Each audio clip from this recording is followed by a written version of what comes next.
Hey everybody, welcome to another episode of Tinnitist TV. Today I am talking to Prescott Niles, the bassist for the Knack. Now, it is, of course, impossible to talk about the Knack without talking about My Sharona. It was the band's first and undoubtedly biggest hit. It's been covered by everybody from Weird Al Yankovic to Eddie Spaghetti. It is, in short, a timeless, universally beloved classic song. And yeah, Niles had plenty to say about My Sharona and the band's whirlwind career when we got on the Zoom to discuss the new Knack release live at the House of Blues, a recording of a 2001 show in their LA hometown. But if you think Niles' story begins and ends with My Sharona, or even with the Knack, think again. During the course of our lengthy chat, he opened up about everything from growing up in New York and living in England to recording with George Harrison and dating the woman who was with Jimi Hendrix when he died. Here's hoping he puts it all down into a memoir soon, which I urged him to do. But until he gets around to that, you can hear it all here. Enjoy. First of all, Prescott Niles, thanks so much for taking the time to talk with me today. It's a pleasure to meet you. It's a real pleasure for sure. And I do have my eyes still, but I'll work it in. I'm still a little bit shy, so I gotta work here. You gotta have the sunglasses to complete that rock a star. little bit, and also that 12-string box is mine too, back in the day. That is a beautiful guitar. And It's cool. It is. And I mean, the thing is, with a name like Prescott Niles, you really pretty much had to be a rock star, right? I mean, there's only so many jobs you can have with that name. There's like, I think maybe member of British Parliament, race car driver. I could have been a hairdresser, but hairdresser. Well, let me put it. I grew up in Brooklyn, right? Oh yeah. The problem with having Prescott as a first name, whenever they did roll call in my early elementary years, I used to hide under the desk because all my friends who were Anthony and Giuseppe and Guido, and I was in an Italian neighborhood, obviously, and Jeff and George. So Prescott was one of those names. What the hell's a Prescott? So so I shortened it to Scott because I was actually, hopefully, I was a gifted baseball player. So I figured Scott or Scotty was kind of cool. As I got older and got into music, and I could defend myself better, and it turned out correct because the second half of and by the way, in England, they call me Prescott. That's the pronunciation. And then you end up in a band with guys named Doug and Bruce and Burton and the thing about that is in England. So Prescott reminds you of, so Bruce, who used to always make up a Knack drummer, used to always make up names. So he called me Trisket, which didn't love too much. Yeah, well, I mean, again, you really should have been in Mott the Hoople, with that name. Yeah, that's true. but about the name. So I didn't know I could, write poetry, let alone play in a band.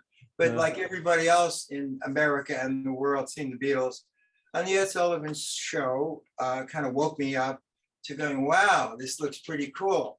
Now before that, I used to listen to radio all the time. Of course, I loved it.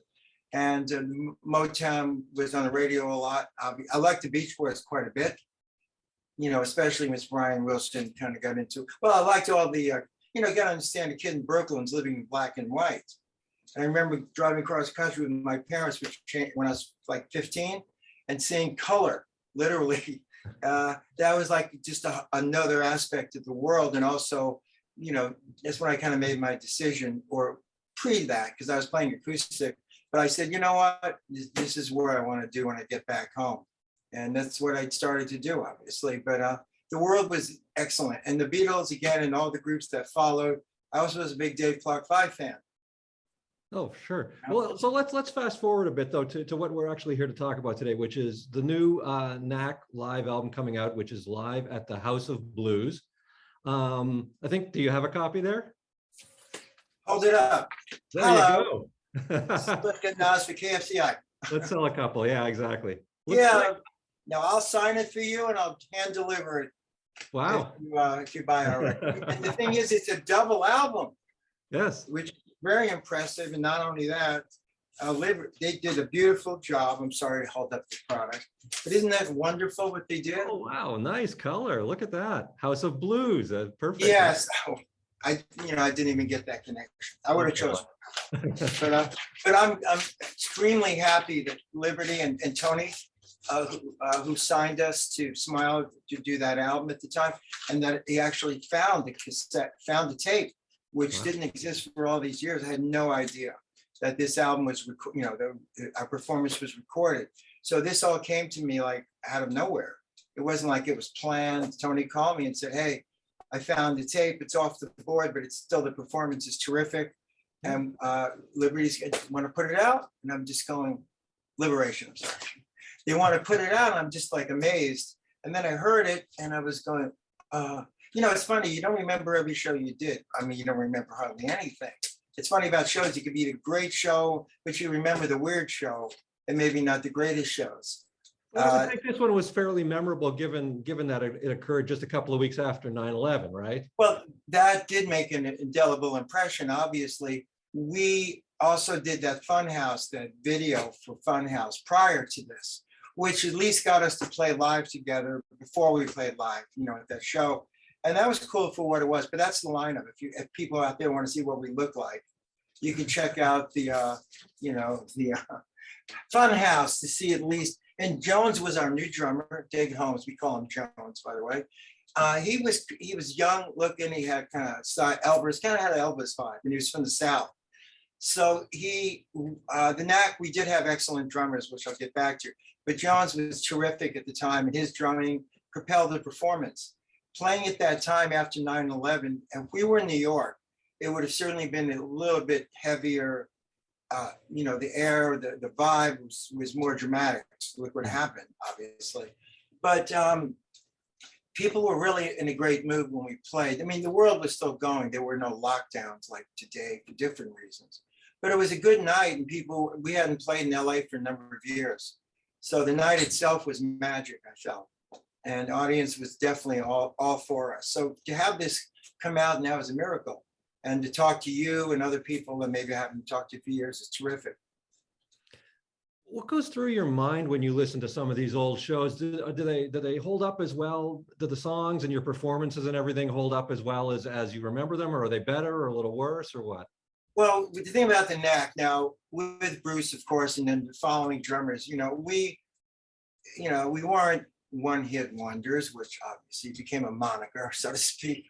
We were one-take wonders, I often say, because we go in the studio like with Mike Chapman and we nail the album. We did first takes a lot of the time. Wow. And we move very quickly. We're skilled musicians, but we can also be inspired when we play. It wasn't just like intellectual, we play perfect. When we did our first album, Mike wanted to capture the live show and record it as best as possible without too much production. So even throughout the years, Doug, myself, and Burden had a great chemistry, which enabled us to even jam and improvise, but also deliver. And so this night was memorable, I think, more toward the end of the evening. I mean, performing, you always get nervous and you're in the moment. But I remembered feeling joy because this is our first real show with our new drummer, which was set up a new era. And before that, it was the Zoom album with Terry Bozzio, which we can get into later, which is a whole nother persona and vibe. But I was excited to know we're going to come back, we're going to tour again. And a lot of the songs that on that double album were kind of like compilation of all our albums. And I thought it was well done. And again, it's a double album, which I'm extremely impressed with and very happy that it came out, and CD and streaming. So we hit the trifecta, so to speak. Perfect, yeah. If I've got it right, you were the last guy to join the band, right? So you just kind of squeaked in there. Yeah, I was a squeaker. That must have been like getting a scratch and win ticket and like just hitting the jackpot, right? Well, first of all, how I got into the band had a lot to do with Bruce Gary, who I had met prior to the Knack. And we had jammed together, and every time we were, how do I explain this? Every time Bruce and I were supposed to play together, something always got in the way. In other words, I was living in England. We came back to LA, audition drummers. He was supposed to go back to England. He went back to England to play with Jack Bruce at that time, which is one of his heroes. came back to LA. We were supposed to play together. And then, of course, a couple months later, he goes back to England to play with Mick Taylor's new band. Right. So we kept hitting and missing. So Bruce called me and in '78 and said, hey, I'm working with this guy Burton and Doug. And we had a demo rejected by Capitol, believe it or not. They sent a few songs in, and we want a bass player. Doug's going to switch from guitar, and kind of looks like McCartney, and kind of like can play like M Whistle if needed. That's me. Don was a hero of mine. No, but I went down there, and it wasn't like they were established or anything. We just started playing, and it was magic. And Bruce was always the guy I wanted to play with as a rhythm section. And we did our first rehearsal, and then we played the Whiskey. We actually did a showcase at Casablanca Records. That was when I got back. We rehearsed for 2 days, and they were more into other kind of music, maybe, Kiss and Donna Summer, maybe. Yeah. But and a lot of the songs also came later. All the songs didn't get the Knack. So anyway, they kind of passed on us. We did the Whiskey show, and that's when we shook hands and said, "Okay, let's do it." And it just had a magic to it. I mean, musicianship was great. Doug was a great front man. But more than that, there was that intangible where you get excited to play. Right. Did they already have My Sharona when you came along? Or no. Okay. My Sharona and Sharona didn't exist. Okay. I'll tell you the story of her coming into the scene. But by playing as a band, you get inspired. So Let Me Out, Number Your Name, Otara, She's So Selfish, to name a few. Frustrated came from Doug's frustration, of course, getting the girl, as we all dealt with. But a lot of those songs were inspired by the band, having a band sound. And when we started, we were just a band in LA playing 2 sets a night for $100. Right. And we were not put together by a record label or by a manager. We were just doing what everybody else does. But we did start selling out, and people wanted to see the band live, which is how we actually got people interested, because we're a great live band in the day. And I don't know if did you notice one thing that stood out to me too, because I used to jam a lot, with different people, but all of a sudden people started jamming with us. Eddie Money jammed with us. We did 2 Tickets to Paradise, just like, hey, Eddie's here, let's play.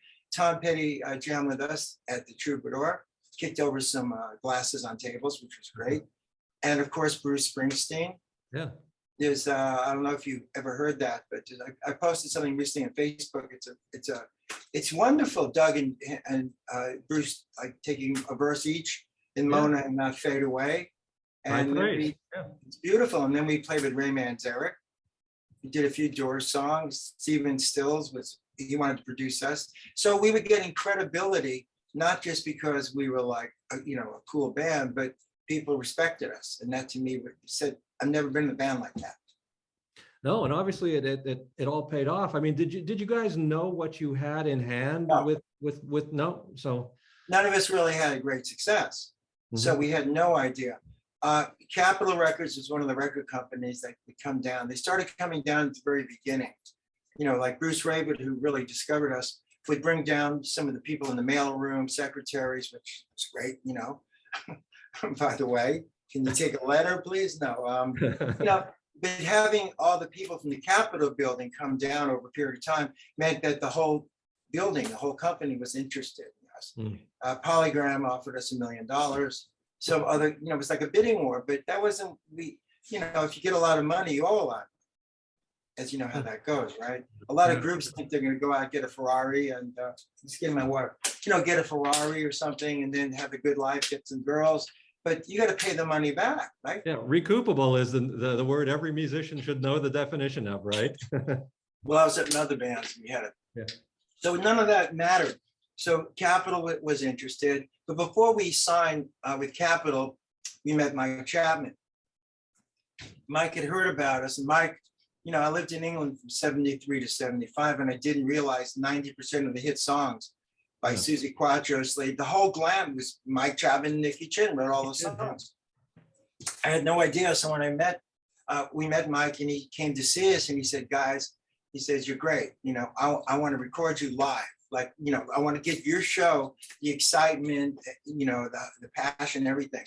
So he wanted to produce us, which was, yeah, sure. Mike was the only one who said Sharona was a hit, a number one. Nobody else. Even you guys didn't think it was gonna. No, because who would have the arrogance or the the even Doug, who is pretty out there in terms of like the business selling everything. How do you know it? I was just hoping the album would like get attention. Right. Oh, it did. Buy it. Well, what happened was we were in Europe at the time playing. The album came out and we start. Now Capitol did not release a single, which is, pardon me. Most record companies would put out let's say you have two potential hits. They put out, the first potential hit and save the big song for later. That's kind of what they wanted to build up. So nobody knew who we were in America. Nobody had a clue who we were because we're in California. And even though we played around a little bit, nobody knew anything. And so Capitol released the album first, not the single. Everybody assumes Sharona was out of the gate, the song. So luckily for us, because the album became the most requested album, but Sharona became the most requested song in America. So then Capitol had to do a rush release of Sharona. So it went backwards. We started off with this incredible groundswell from radio, and radio, you didn't know who we were. But I love those stories where a song gets all the people out there's attention and they start calling in like the old days, Yeah, well, I remember seeing the album before I heard the single and going, who are these guys? And then hearing the song. And I never stopped hearing the song for the 40 years. That was so cool because we didn't pay off the DJs. In other words, we didn't muscle them, as the story goes.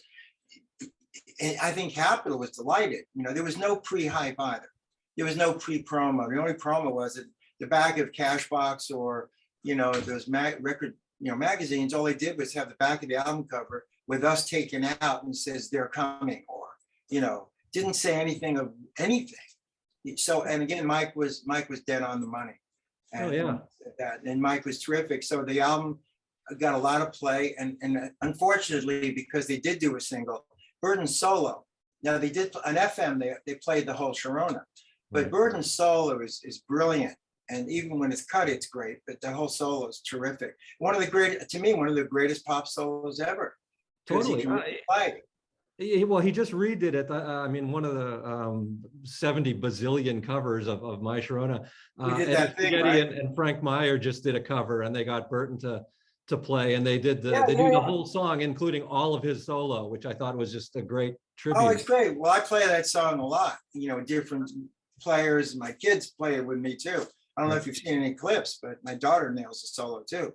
But, what is it about that song that makes it so perfect? Because everybody loves that song. It's kind of bulletproof. It's kind of eternal, and it's not one of those songs that you hear and it feels dated or feels old. It's just first of all, the way it was recorded, there's no like gimmicks.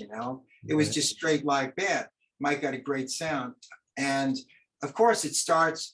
The bass is great, but the drums, man, that beat is atypical. It does the flam. It doesn't do, and a lot of people, but that Bruce was a brilliant drummer, and he had a lot to do with our success.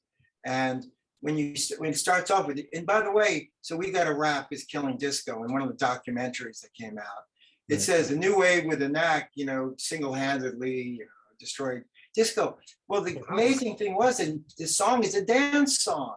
Yeah, for sure. People dance to it because of the beat. So in a way, it was a perfect transition to go from one medium to the next. And I love when people dance to it. So the beat's infectious, and the lyric is controversial for what it was. I still have people say to me, what's a Sharona? Really? I can't believe anybody doesn't know. Swear to God, somebody said that. I says, what do you think it is? And he goes, it kind of vibrates, kind of. One of the things I like about it, and one of the reasons I think it's so successful and beloved and eternal, is it's one of those songs that is incredibly simple. I mean, you can be a beginning guitarist and play that riff and learn Just that. the riff. Yeah, and it's to me that puts it up there with something like, Smoke on the Water or something, where it's just a 2 or 3 chord song that everybody can play, and that's incredibly hard to write. Something that is so universal and simple and accessible. Well, it was pretty organic the way it came about, but again, I come back to that guitar solo at the end of the song. I've jammed with many people and they can't play it right. Because a lot of technical phrasing and ideas that were Burton's, it was his style combined with all, and they don't get it right. And a lot of accomplished people try it because there's a thing to it. So it's a simple song. The drumming is pretty complicated. There's a lot of transition. The tom-tom work is really, yeah, but like in the sections in the first guitar solo, it's got 2 guitar solos. Yeah. And the first one's really funky and dirty. And again, Bruce's drumming is just fantastic. And Doug did a great job of again, a very clever lyric about his passion. And it worked out. I mean, everything came together that quick. And you must have wished you had a songwriting credit on it though, for the publishing. Sure, who wouldn't? Yeah. Well, actually, there was, Bruce had a hard time dealing with that, actually. But we were full partners, yeah, because Bruce, that was his signature hook. Yeah. Later on, he did, but we were a band, and at the time, we shook hands. We said, okay, we're a band, and songwriting, we weren't worried about it. Why would we? To think of a hit song was never. I mean, even to break the first 100 top songs in America would have been a miracle. Yeah. So you said, do we have expectations? No. I knew we can get on stage and play with anybody, but I had no idea. We were shocked. And again, I mean, having all that instant, kind of overnight success like you guys did, and then then the backlash and all that. I mean, both ends of that can really mess with your head. How did you deal with it? How did you fare? I ate a lot of chocolate. Yeah. Well, again, everything was fast. Yeah. We had the album out. We played all the time, so you didn't sit around and have anything to think about. And none of us had any money. All the money came later. Doug didn't sign a publishing deal. We got in advance. Everything we had to wait for. But it was very different. The vibe at the time as well.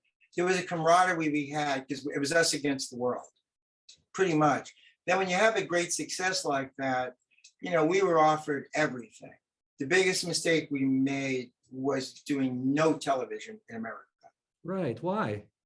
Well, confusing. Now we did everything in every other country, Australia, Japan, Europe. We did Countdown and Top of the Pops, we did that. Well, there were a lot of things offered to us, and I guess management and Doug, to a degree, were worried about doing the right show. We were offered to be in Mork and Mindy show, which that would have back in the day would have been pretty cool. Yeah. And and John Kirshner's rock concert. I mean, I see all the groups that did it. I wish we had, because we're a great band. I don't know if you know this, but we got 2 Grammy nominations. We got Song of the Year and Band of the Year. Right. And again, if we had done Sharona live, and to play that for us would be nothing. But we didn't do it for, I'm not sure exactly why we went back to Japan. But I think things like that, where what happens when you get a lot of success, now normally you ask for favors on the way up, right? Okay, it's $10, can you play the song, But because we had such success, nobody believed it. We had to have done something to get that. We didn't. So when we got the success, instead of kissing ass in the business out of respect, we kind of kept away from it. And our manager was not very good at it. So then that started resentment. Because who are these guys? Now we paid our dues. You mentioned, what is it like to have a hit? Well, we've been 20 years musicians. We didn't have any hits or anything. So I think we felt it was us against the world. But when the Beatles comparison started out, that was really, who wants to have that on their head, Yeah, how do you live up to that? Yeah. There's nothing to live up to. We had one singer. I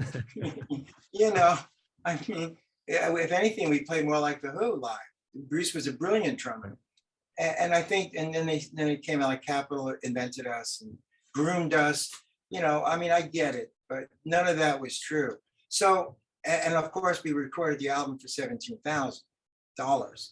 And the only problem with that is record companies started expecting their bands to record an album for that cheap.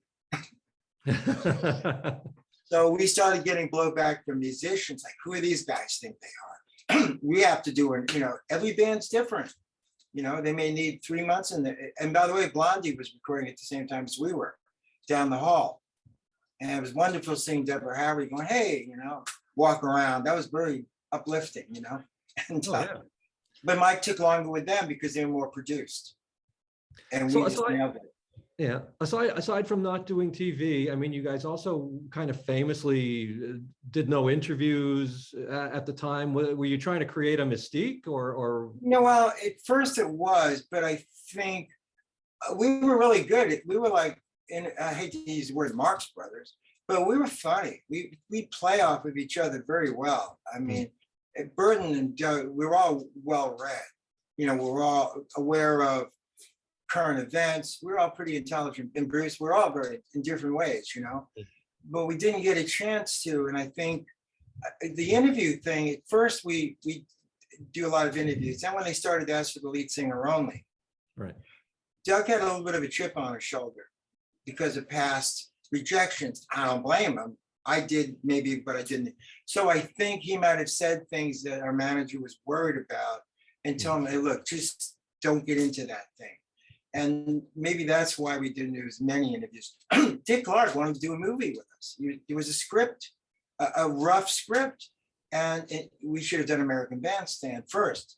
Right. But because there was so many things offered us, and we didn't have like an expiration date, we didn't know that we had to do something timely. You don't wait. And that was part of it. What was this movie going to be about? Well, we were the new sensation in America. Oh, so kind of like a Beatles type. Okay. Yeah, but yeah, you could say that. But it's almost like this is a new sensation, right? Sharona's got this thing. We were a good band, so it was like this kind of a cool story, rags to riches. Wow. I mean, we weren't rich, but you know what I'm saying. Yeah, we were rising, so it was a good idea. And unfortunately, I would have loved to have done American Bandstand. I mean, that's the show of shows. So I think a lot of it was too many things to decide on. As a result, you don't do anything. We screwed it all up, I think, business-wise. Right. And it got the critics backlash too. And, Yeah. Was that hard or did you care? Doug cared more than me. I mean, he was also the face and the singer. So yeah, he became, you can kind of hide behind, a little more, right? Well, he became more, I think more so with the second album and getting the girl, having the girl as part of his life now. It was a little different, I think. And I mean, Doug was happy. I mean, we were happy as a band, but there's a lot of things that happen in business. People want to be your friends all of a sudden, and a lot of different things are going on. But it wasn't like Doug was wrong, but it was wrong to maybe, take it out in the press. When we played Carnegie Hall, by the way, which was fantastic, and I grew up in Brooklyn, you can imagine. Sure. So when we did our encore, it was my birth. We did our encore. We were going to do Hard Day's Night. But before we did that, Doug looked out there and go, hey, out there, everybody, you critics. And he quoted Dylan, "The times they are a-changing." Right. Critics and their pens, right? And then we said, this is for you. And we started Hard Day's Night. Well, the Daily News loved this. The Times buried us. Well, whatever. I mean, but it's rock and roll. It's rebellion. And we didn't play for the critics. Only problem was, then we're doing interviews and all people wanted to do was talk about the backlash. Right. And then we have a second album, which is on its surface a good album. Mike was going through some marital problems at the time. Maybe it was Tanya Tucker being at the studio, but I don't know. But he wasn't 100%. And, Capitol were not pushing us to do a second album, by the way. And again, when you have a hit like Sharona, I always say this, you can't underestimate the fact that you better have a song as good, if not better. And that's a Because hard if one we, to top. Yeah. well, we didn't need to put out a set. We should have taken more time because again, if Sharona's the high bar, Yeah.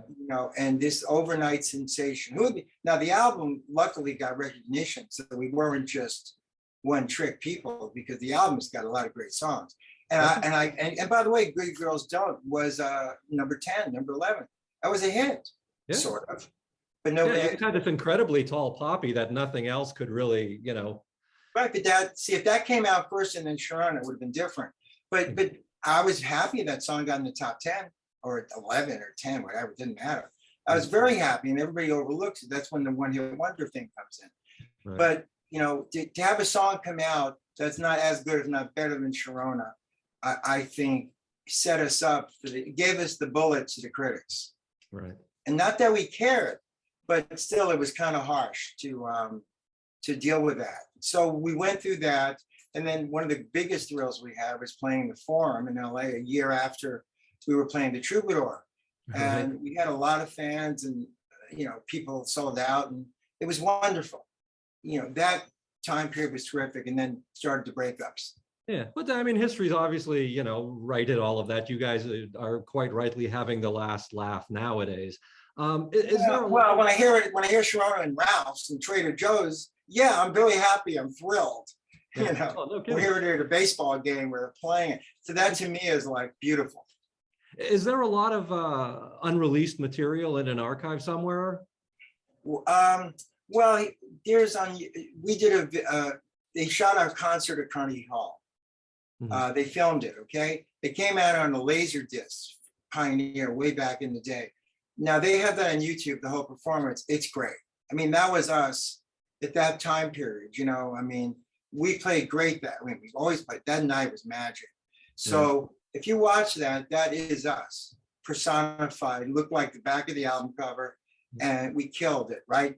Unfortunately, we haven't been able to get in touch with the person who shot the movie, because I'd love to put that out, and I'd love that to be a live album.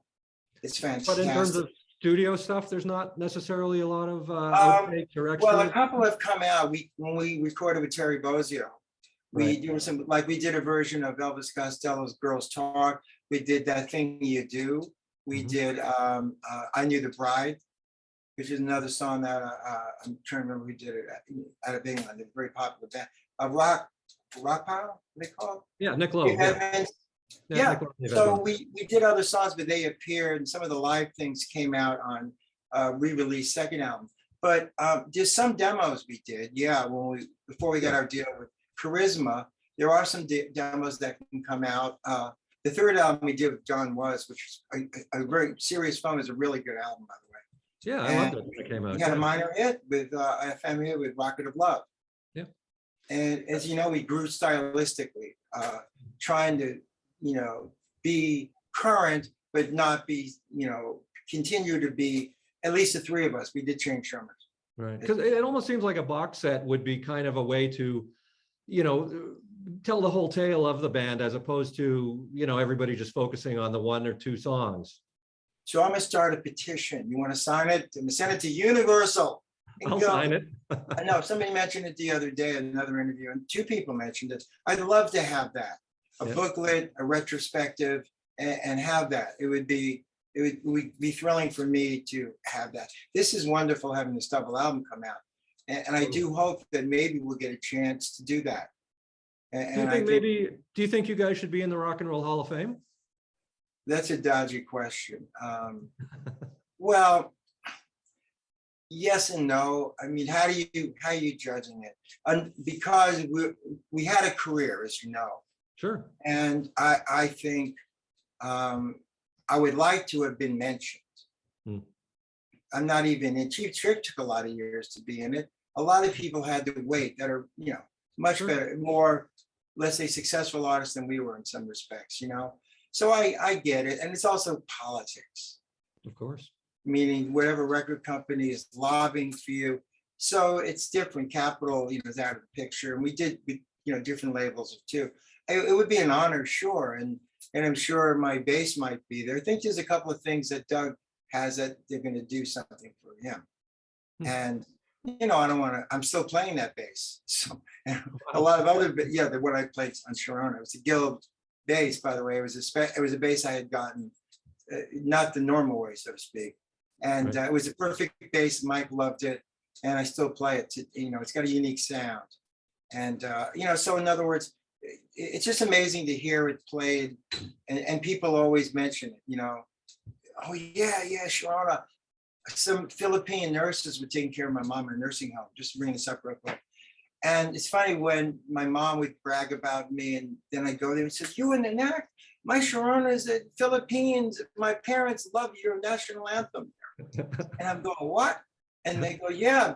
And we did get a gold a single from Sharona in the Philippines, but that song is still played there all the time. And these younger people's parents worship us. So I said, if that's the case, will you do a better job of taking care of my mom, please? That's it. Yeah, it gets I'm royalty, but we make sure my mom rings the bell. You can see her, and she's my mom's cool. I mean, she loved me being in music and didn't care that I said goodbye baseball, you know. And really, she was a great supporter of mine. So, and my dad too. I mean, didn't have any issues. Yeah. Talking about playing more recently, you've been working with Missing Persons and Dale Bozio. Is that still going on, or is it Yeah, the pandemic right now? Well, we are playing a wonderful concert called Cruel World coming up. Right. And that's with Bachhaus, Morrissey, playing with Blondie, you know, Violent Femmes. You know, you go down the list, it's all our buddies, English Beat. I mean, everybody, you know. So that's great. We're doing, you know, now that we've come out of hibernation, we've done a few shows already in the last few months. And I love her music. I really like playing Missing Persons songs. I mean, they're cool, and I like adding my own rock and roll feel to it. You know, a lot of the bass parts are synth, but I like adding to it. And I've known Dale a long time. I met Dale before she took her clothes off, by the way, for a Hustler. No, she was working as a photographer's assistant in LA. Right. And it was a good friend of hers. I ended up, a guy from Boston I played with. So I've known Dale on and off. And we do shows together where they'd be on the bill with us. And I think when Doug passed away, I wasn't sure what I wanted to do. And I ran into Dale, and she loved me to play with her in the band. And I've been doing that on and off for all these years, you know. And are you working on anything else? Yeah, Gary Myrick, I mentioned, he from Gary Myrick and the Figures, you know. Right. And he's a great guitar player, and we've done a few shows, and I think we're going to do another album. I'm doing a lot of projects. I've been offered different things. But, and, you know, it's a matter of just figuring out what I want to do. Beyond this, I do have a hell of a lot of songs I've written. And by the way, Harder on You is a song I wrote. And they picked it as a digital single, which I'm grateful for. Rhino was going to release that if Rhino promoted that album soon. By the way, that's one of the best songwriters we've done in years now. And we did a lot of collaboration as well.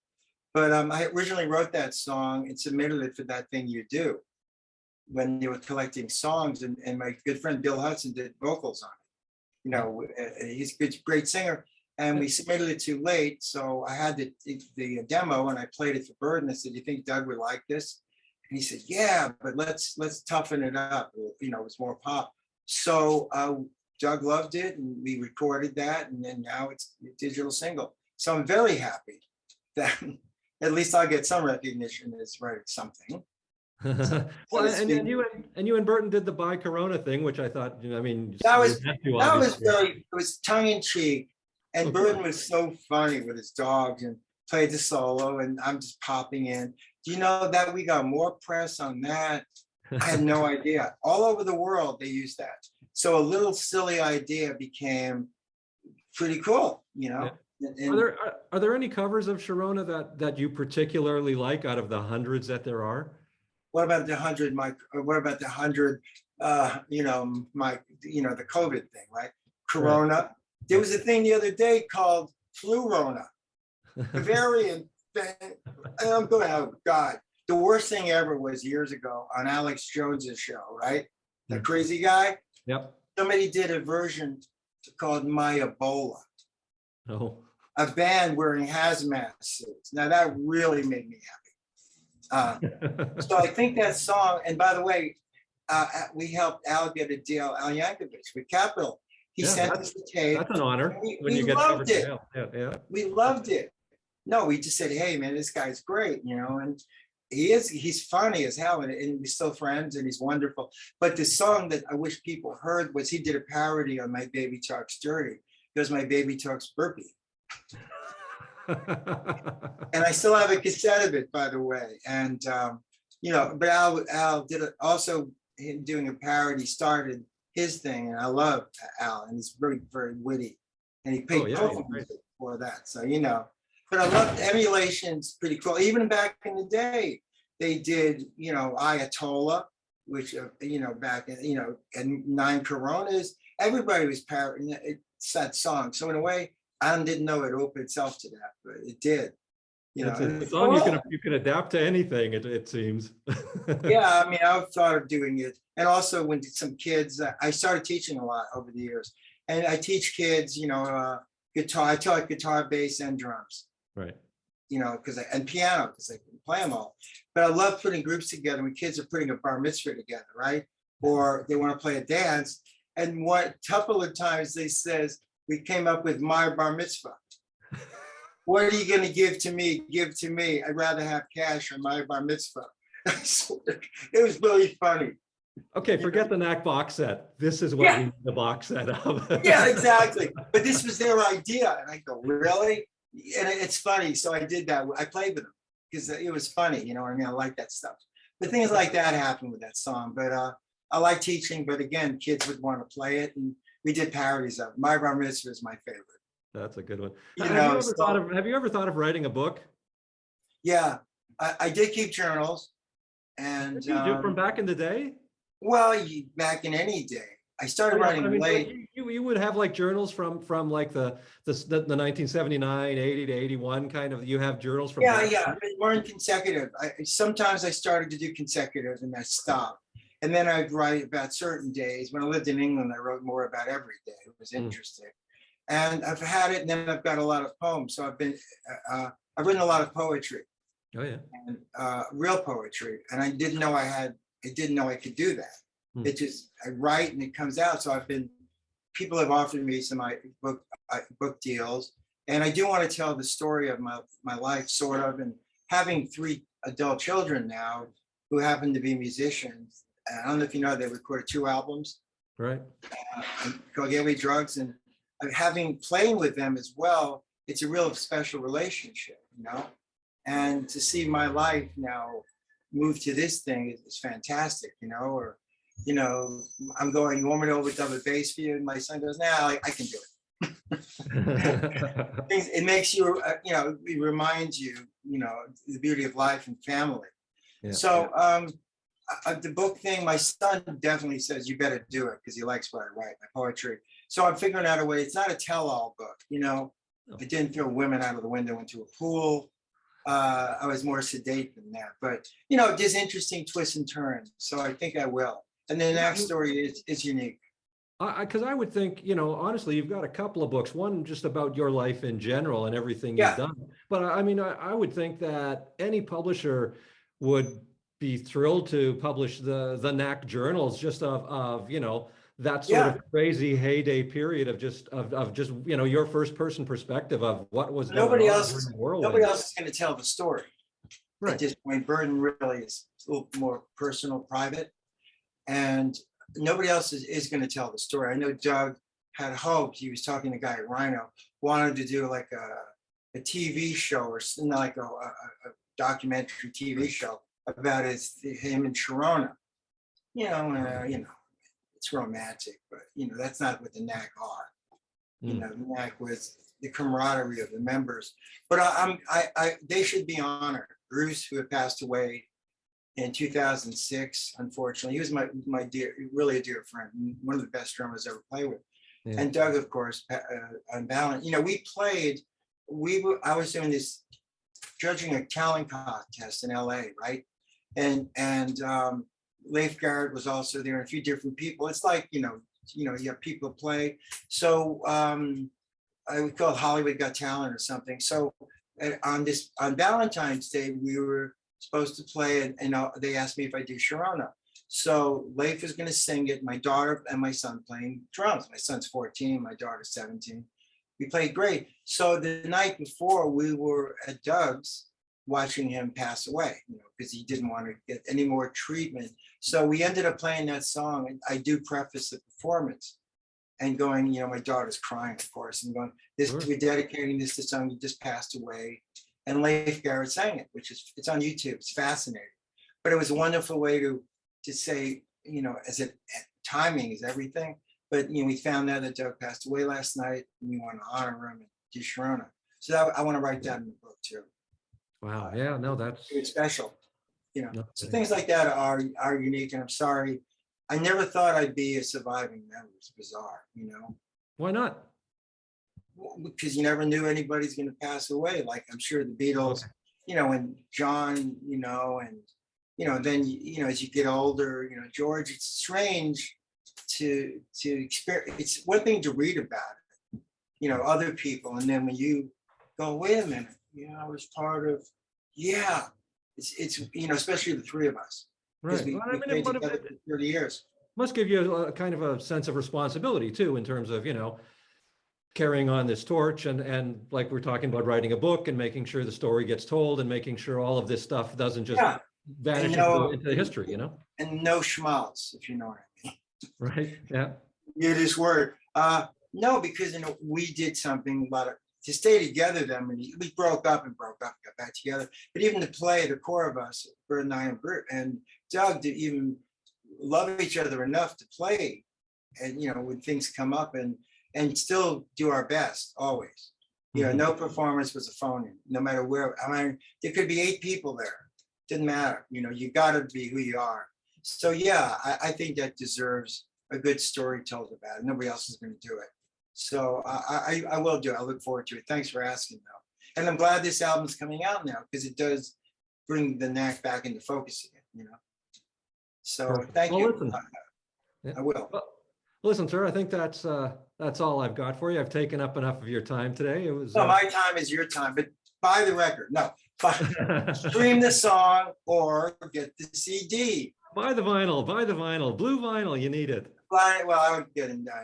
I'm not. I mean, I could take you to Starbucks. I'm not going to make a lot streaming, but it doesn't matter. I just care about that. It's the story's still being told, and playing Sharona. I don't know if you've ever seen this, but there's a YouTube clip of we did Sharona at this benefit concert, and it's funny. Doug's sister was there, and Bruce Raverter signed us, and so my kids are playing Sharona. Liv's playing guitar. My son gave him drums, and the Nelsons sang with us. And if you haven't seen it, go look it up. We nailed it. But I love Rick Nelson growing up. I wanted to be Rick Nelson, of course, right? And so here I am, one generation, playing with Rick's, another generation, and my kids. Perfect. So that was it was a beautiful evening. I mean, you're talking about emotional. Yeah. To know that somehow I got from there to here, and I have, my kids are with me. And we're celebrating with his kids.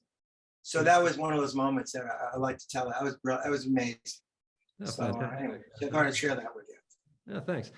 Fun fact, I was looking up online, there's your gig history and the show you played before this show at the House of Blues 2 weeks earlier. You were up here in Canada playing at a festival just outside the city I'm in. So it's one of those small. Really? What city was that? I live in Winnipeg, and you played at something called, I believe it was called like Rock in the Fields of Minnesota. This was 2001? Sorry? What year was it? 2001? This was 2001, and this show up here would have been like, I think, late August, and then there's nothing else. We started a tour because there's a clip of us playing Disney World. Oh, yeah? And by the way, to show you how things have changed, they actually told Doug, and she's so selfish, Right. don't F me, right? Right. They said, nah, you can't, go, what? Can you believe? I remembered that, by the way. Censored by Disney. Yeah, well, I mean, things have gone this way and this way, but I never thought about that. Meaning, that was a complaint. And by the way, that's why Last Train from Clarksville is included, because we started adding the song.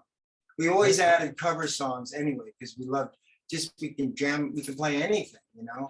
And we just love, Bruce would come in, let's do this, or let's do a Cream song. We knock it off, you know, because we were really good. But anyway, Last Train to Clarksville was great playing, by the way, on that, on the live album. It sounds pretty cool too. Oh yeah, you know? All good. It's heavy rock playing the Monkees. Yeah. And look, and anytime you want to talk one day, I'd love to share with you about meeting Jimi Hendrix and that first album I did, Velvet Turner Group, how that came about, and the history of being at Woodstock too. You might think that's interesting too. Well, you were at Woodstock? Oh yeah, the whole 3 days. Yeah, I got a unique. How old were you then? 17. Oh, okay, so perfect time to go, right? I got a whole another story, because I actually was there, but how I got there and how I pretended to work there. I had no money, I had nothing, but because I figured out a way to sign up for construction. Just the reason I went there, I used to go to Catskills every summer growing up, you know, upstate New York. So I kind of knew about it. So I went up there that summer, and, you know, I figured me and my friend, we'd go there, hitchhike, but there's a story about that. But anyway, we got there and I figured, well, we don't have money. So why don't we sign up? Because I read about them still building the stages. So we signed up to do construction. And I did hammer nails, a few. And I signed in as I worked, right? And I figured we were in, right? I didn't know the next day people would kick down the gates and you didn't need a ticket. Right. But I set it up because I wanted to make sure I was there, right? And as a result of signing in, I was able to stay there and have a place to sleep. Wow. I had no plan, you know, back in the day, you just did it. You didn't think about telephones, you just did it. It was like Adventureland, you know? So I had a wonderful time, and I'd love to share my stories with you too.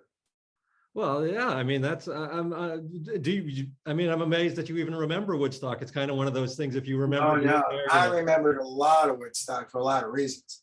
And I have a souvenir of a guitar I found that I brought home with me. I found it at a boarding house that somebody left. It's a Guild acoustic. Yeah, I was sleeping in the floor of this, you know how they take old houses and make them into boarding houses, you know? Yep. So I met this girl, and whatever, and then she dropped me off. I had no place to sleep, so I just hung out in the lobby. It's an old build, you know, and there was a guitar in a case, and I started playing it, you know, all night. Then there was somebody thought it was a fire or smoke. So basically everybody ran out, came back, I fell asleep. So nobody claimed the guitar. So in the morning, I just said, well, I told the guy, listen, somebody left the guitar, here's my name, here's my phone number. But in case it's not found, you know, so I still got it. Well, was it a good guitar? Or is it just a cheap? It's a Guild acoustic guitar. It's just a normal auditorium guitar from the day, but some people really love playing that particular guitar. I found. Wow. And then you mentioned Jimi Hendrix. Yeah, well, I met, you know, the Velvet Turner album I did. Right. Velvet knew Jimi Hendrix. Right. Okay. You want to talk? Should we come back to? I mean, I'd love to talk about that because Jimi Hendrix passed away. We got a record deal with Sunshine Records that Michael Lang signed us to. Oh, okay. So I'm at Woodstock in the audience at 400,000. The next year, I'm signing a record deal with Michael Lang. How's that? Nice. So, but I did get to meet Jimmy, and I saw him play a number of times, and that's a whole nother experience. Yeah, I mean, you've got these entire, you know, whole chapters of your life people don't know about, right? Yeah, it's not right, but that was fascinating to be again somebody in the audience, and because let's say I met Velvet who knew Jimmy, and all of a sudden, you know, I'm backstage, and you know, being backstage is showing you what the world is really. Yeah, you're not just an observer. Okay, this is what the roadies do, the girls, thank God, and then you understand what goes into rehearsals, sound checks, and it was great. And then you mentioned being at Max's, and so then you've got the Velvets and that whole. Yeah. I mean, I saw the Dolls too when they first showed. You know, they were crazy, and you know, Aerosmith really made it there. You know, that's what they did their showcasing. Sure, They got yeah. their record deal. It was a great place to hang out. Yeah, and And the I Mercer Art Center, you must have gone there to see shows. used to go to Andy Warhol parties. I was 17. Oh, I was jailbait. yeah. But the reason I did, because it was the scene, you know, music was happening after concerts. You can hang out in hotels, you can go to, you know, Andy Warhol had parties. And my philosophy was, if I go to Warhol parties, all the models go there, you know, the beautiful women. And I figured there'd be no competition. You get my Always drift, thinking. okay? Always thinking. I was smart, you know, but the Woodstock was wonderful. And again, and here I am watching the moon landing with Richard Lloyd, who is from television, right? Yeah, He's yeah. a friend of Velvet. It's Velvet and I watching the guy land on the moon. And then we go to then I go to Woodstock after that. What a great summer that was. So you knew Richard Lloyd. Did you know Quine too? No, I only knew Richard knew Velvet before I did. And they play together sometimes. When I met Velvet, he auditioned for a group I was in Brooklyn. Long story, but we hit it off together and we started to do our own group. And you know, in between that, and when Jimmy passed away, I was in California, and that's when people went after Velvet and going, you know, we cut a demo, and then we got a record deal and came to California because Jimmy passed away. Isn't that bizarre? Well, yeah. I mean, I guess, you know, they were looking for somebody else, right? And even more bizarre, we got to do a two-parter. When I was in England, I met this girl at the Speakeasy one night. You know, this is in 70, before the Knack, in probably 72, 73, right? No, 74, when I was living there. And I met her, blonde German girl. I went back to her apartment. And as I'm looking at the mail on her desk, right? Going, I know this name. So the name is Monica Denneman. That's the girl. Jimmy died with her. Okay. Now think for a minute, talk about Twilight Zone, right? Yeah. I'm going, it's not the same apartment, but Eric Burden said she poisoned him, by the way, just as the story goes, right? Yeah. Long story, but she was dating Jimmy, and Jimmy was with her when he died. So how did I get here? That would be in my book, going, and I call Velvet, I go, you're not going to believe where I am, okay? I'm with the girl that Jimmy passed away. Ran out the door, by the way. I just thought it was too weird, you know? So that's one of the moments that I think people might like. So there's a lot of Jimmy things, you know? So, Yeah, you've got to write a book, sir. well, I'll tell you what, I'll send you a draft and you can tell me. But these things are bizarre when I think about it, you know? How did I get there? And I know I didn't make it up because I have phone books that I kept from the day, you know? And the only way I know who I've met is from early phone books, you know? Remember, you write names down. And so the only way I remember who I hung out with, otherwise you forget. But oh yeah, I remember her. She's in my phone book, so I know I didn't make it up. Wow. And I do have it cross out on. All right. So Well, it was an interesting time. Yeah. I still couldn't believe it when I, you know, how did this happen? You know, so Jimmy played a role in my life, not knowing, you know, right. how he did, but he was phenomenal. And you know, I wish people would play more than Purple Haze and Hey Joe on the radio, because you gotta understand what a brilliant, sensitive artist, songwriter, human being he was in Electric Ladyland, man. You know, I mean, it's unbelievable. I was lucky enough once for a Pink Floyd album that was coming out. I went down to New York and they had a preview at Electric Lady Studio. Yeah. And I was up on the second or third floor, not like in the main room downstairs, but upstairs they had like a storeroom. And for some reason, the door was unlocked and open. So I just walked in, and it wasn't that big, about the size of maybe your average dining room, you know, 12 by 12, 10 by 10, something. But the stuff that was in there, it was just like the, you know, the instruments and the gear and just stuff you could just tell had been sitting there for decades that you just wanted to, you know, spend a day rifling through, you know. One of my favorite artists in the world is Stevie Wonder, and he started recording there. And Intervisions, man, I mean, talking about, you know, believe it or not, that's funny. When that album came out in England, that's how I met George Harrison. I was dating this girl who was best friends with Derek Taylor's secretary. Derek was a publicist. So I met George dancing at nightclubs. We literally, everybody would go on the dance floor, right? So I was with this girl, nobody danced with each other. And so I was introduced to George because of Derek Taylor. So when I did, we didn't talk about this, but when I did my session with George, at least I kind of knew him. Sorry, I don't know about this one. When did you do a session with George? Oh my God, it's not on the bio. Can we talk about this? You can insert it. Yeah, Is that okay? So when I was in England, I met, a lot of interesting people. I made good friends with Rose Taylor, Mick Taylor's wife. Right. We were just platonic. We liked each other. And because of that, I was able to meet people and get into private clubs. So I did meet George because of the girl I was dating, and how you doing, blah, blah, blah. So anyway, I got a call one day, it's in '86, and they asked me, this guy called me, a producer named Bob Rose, and he goes, hey, I'm doing a session, we want you to play bass on it. And I go, who's it with? And he goes, they couldn't tell me, Now I had been to Sound City before and recorded, and I go, okay, I'm game, right? So I go down there, and the guy comes in and says, listen, don't freak out. Are you cool? It's George Harrison. I'm going, yeah, I met George. I'm cool. Yeah. George, how are you? Yeah. Now, the difference was when I met George, I was just nobody. I mean, I was a bass player. Yeah. So at least I had a cachet card. I'm a musician. And of course, so when I met him, I said, hey, how you doing, George? And yeah, I don't know if you remember, I used to dance with you Tramps, right? He goes, yeah, that was a great time period. I go, yeah. And he goes, yeah, they tell me with your Knack, I like your album. How could he not? He heard it every day, right? Sure. But the fact that he said that, I felt like I was at least on his level. Yeah. You know what I mean? Yeah. And Lawrence Schubert was playing guitar, and he was, he played with McCartney, so he was cool. And Jim Keltner was a drummer. And Jim, a legacy. Yeah.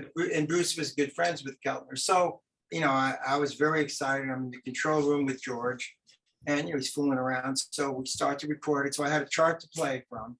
George Harrison has some odd chord changes. If you listen to like Isn't It a Pity, and let's get some weird things in there, Yeah. So we get ready to start recording. I'm going, shit. I'm playing with Keltner. Now Keltner had played way back in the beat. Bruce pushed the beat. In other words, some drummers. Yep. And I go, okay, I gotta lean back, and I gotta read the chart. George is 20 feet from me, and I'm thinking, God, don't let me fuck up, please. Seriously, I said, my whole thing was, don't stop the take of the song because I screwed up. Right. That's all I was thinking about. So, by the grace of God, we did a couple of run throughs. So everybody got the arrangement. We played the song through. I actually added a couple of riffs. Like walking lines, that nothing was scripted, and nobody stopped the recording because of me.